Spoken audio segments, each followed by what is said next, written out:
Hello, and welcome to this week's coaching call, which is all about our little strength challenge and what it's really doing. So, I'm going to be really honest with you here that I just didn't plan any of this.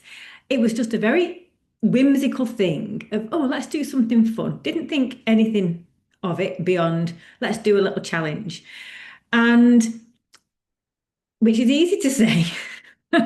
Takes 2 minutes to write a message saying, let's all do a strength thing, and then filming a little video of me doing a press up. But the reality of how hard this was going to be actually started to set in after a couple of days, and that really interested me. And there were a couple of things that I knew was going to challenge me. One, to remember, and two, to be actually bothered about keeping to it. So once I noticed myself thinking like that, I just started to dig into that a little bit more. And what I thought about was the fact that this is really quite an interesting test of commitment. And generally, I use the word commitment far too lightly. It's very easy to say, but it's actually quite a difficult thing to do. And if we just sort of go back and just reflect on what commitment means, it actually means making a firm promise, commitment with yourself to do something and then actually making it happen and literally seeing it through to the end. And this challenge, I mean, we're doing press ups and planks mostly, some standing exercises for standing duration. But it's the plan is that we do it for 2 months, which is actually a really long time when that started to sink in. So, therefore, that commitment started to feel really big when I started to think about it. It's doing something twice a day without fail for 60 consecutive days. And, recognizing the sort of self-talk that comes up, you have the idea, you feel all enthusiastic. Oh, what a great idea. Well done, Gabrielle. And then you start to think, actually, oh, backtracking a little bit, which I did, and recognizing the usual self-talk. Oh, God, what's the point in this? That's a bit daft. It's not going to work. Is it going to make any difference? No one's going to join in. It'll fade out. Will I get away with fading it out?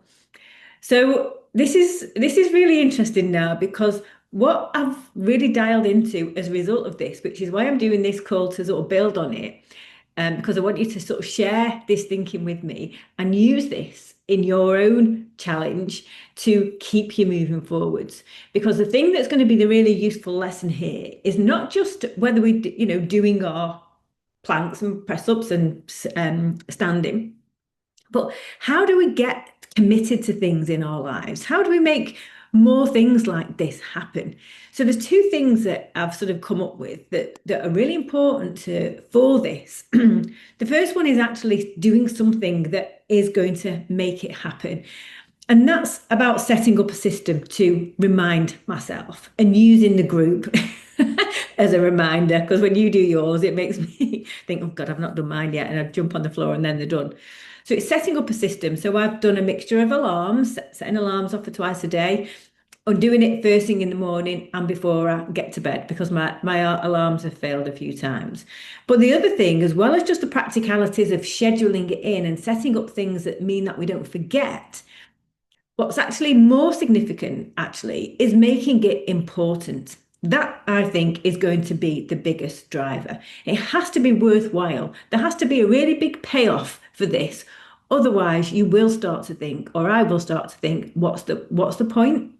So, and this is what I'm just going to talk about now for a few minutes. The first thing is for me that something I always go to when I'm trying to get myself motivated is to make something a mental challenge. So it's less about, the act of doing the press ups and more about the commitment, the act of commitment, the act of perseverance. And something else that I'm really interested in is what we miss out on when we abandon things or we don't fully lean into challenges. Now, I don't know about you, but my life has been, I mean, there's things that we commit to that we really achieve, and they can quite often, our careers, when I decided to be a personal trainer, I paid for the course and I sat down. It killed me to sit still through lockdown, but I was committed. I did the work and I got there in the end. So there's loads of examples where I have been committed to doing something and have followed it through. But there are many, many more examples when I've said I would do something and I've given up. Okay. And that's the thing that I want to strengthen, building that muscle for me to commit to doing things. And part of that is recognizing that so many things that we want to do are in our head. I'm a big, when I say thinker, I mean daydreamer. It's quite easy, isn't it, just to sit there and think about things in your head, and very enjoyable because you don't have to do anything. The thing I quite often struggle with is getting it out of there and then actually turning it into action. And this is a prime example of having an idea and turning it into an action. So it's a genuine effort to build that muscle of make it when I decide to do something, actually showing up and doing it. Okay. And going beyond that idea as a general idea that I want to get better at putting my money where my mouth is. There's some other things that I also want to get from this. And I'm seeing how important they are as well, and how this being more specific is actually also going to tie into the motivation to keep going with this. So things that I'm going to look at or be noticing about this is how my press up strength improves. So that's an interesting metric. And also, will it improve other areas of my training? I've already said I'm not very strong at press ups. I had a shoulder injury last year that wasn't particularly bad, but it really did stop me doing a lot of stuff. And I had to go back to very basics with a lot of exercises that involved it, and which meant really light weights, and really be quite disciplined about that. And to give you, and when I've gone back into doing those exercises, what I've had to do is pay huge attention to form and really notice that when I'm doing something not perfectly, then the shoulder kicks in. And the pain's not that bad, but it's more been about the discipline of me really tuning into that and making sure that I'm tightening my form up so that whatever I'm doing is not hurting that muscle, because I'm trying to use the other muscles around it. That's what's happening, because one muscle was being overused because the other muscles around were weak. Okay, so classic case of having muscle imbalances. And since I've started, so it's about 2 weeks, isn't it, since we started doing the press up challenge, my chest press has actually increased to 25, 27 and a half. And that's quite a startling change in quite a short amount of time. A few weeks ago, I was on 20. And for context, when I came back for training, I started doing that with 3 kilos. When I given my shoulder time to heal and went back to my training, I was doing 3 kilograms. Okay, so I've seen in a couple of weeks that I'm actually able to start pushing the weights up. I'm still slower on the floor because I find that harder, but I can notice it's getting easier. Another thing, when just chatting with one of you doing this, was interested to know if their arms would change and they'd see any more tone or definition. So I thought, oh yeah, I'll see if I can notice any difference to that as well. And then other things is that I'm going to look for is posture, standing up better, because it's press up's quite an interesting one, a press up and a plank, because it's very much about your core engagement and having a neutral posture in a press up exercise, which will translate into standing up better.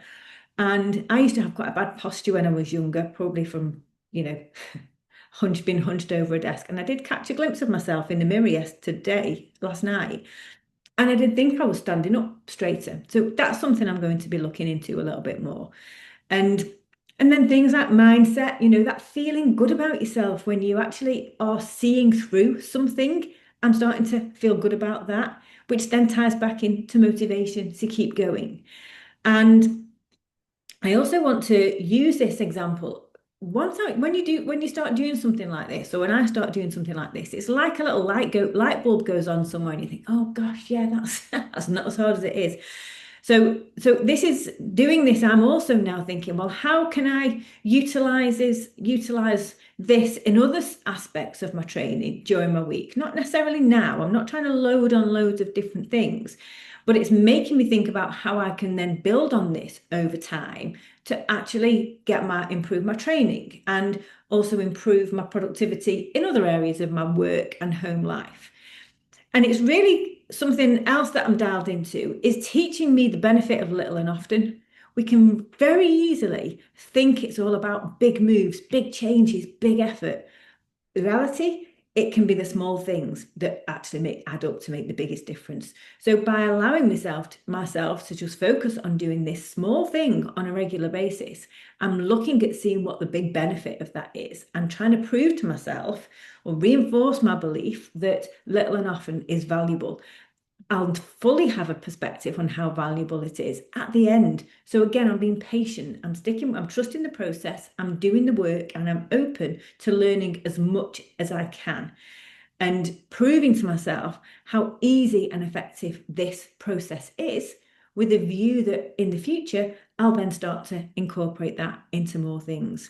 So in a way, I'm seeing this little exercise as a test case with the intention of building on it and applying this discipline in somewhere else, not just in exercise.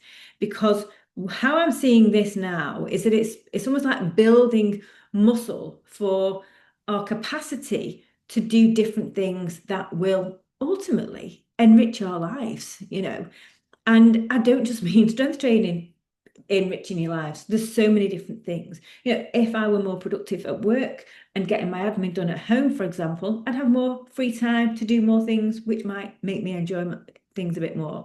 If I did my cleaning little and often, maybe I should do that that's the real challenge. Then I'd feel less stressed and more on top of things in the house, and I wouldn't worry about that. So it's seeing how I can apply this principle to bigger things.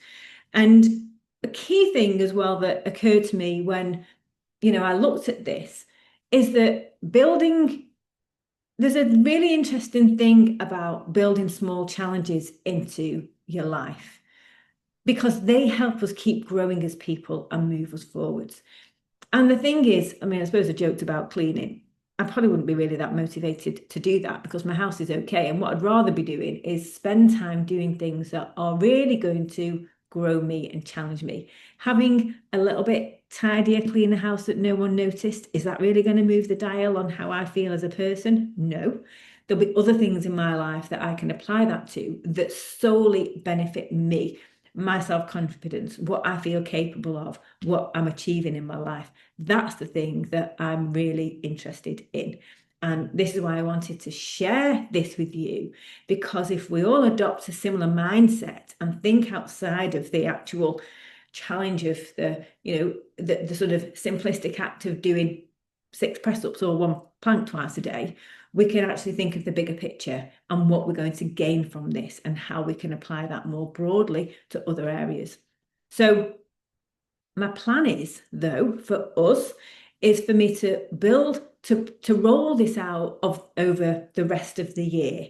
So I've already got planned out some different focus areas that we're going to build in on a month-by-month basis between now and the end of the year. So that when we're going to start in August, so that will be a little overlap, but there'll be a new thing that we focus on. And that means if we start to add in these small habits and paying attention to these small things, and I'm going to focus on areas that tend to be forgotten, or we might feel that we don't have time to tackle it in our training because we want to focus on the big things. But with these small things that we can do, that's going to build up our overall strength, functional strength as well. You'll be able to decide whether you do your press ups and then layer on different things, or whether you just do one at a time. None is wrong. It's a personal thing. But I think this is going to be a really interesting way for us to build our strength together over the next 6 months, achieve some quite impressive things, and also hopefully have some real mindset breakthroughs and be able to apply this into different areas of our lives. And I think it'll be really interesting for us to share that together. So that's it for this week, short and sweet, but hopefully some nice inspirational things to think about and a different way to frame those press ups or planks or standing exercises that we're all doing. So thanks for all your, when you're sending me your videos, when you're putting in that you've done them and where you're up to, They're really fantastic reminders for me. So keep doing them. All right. Have a great rest of the day, and I'll speak to you soon.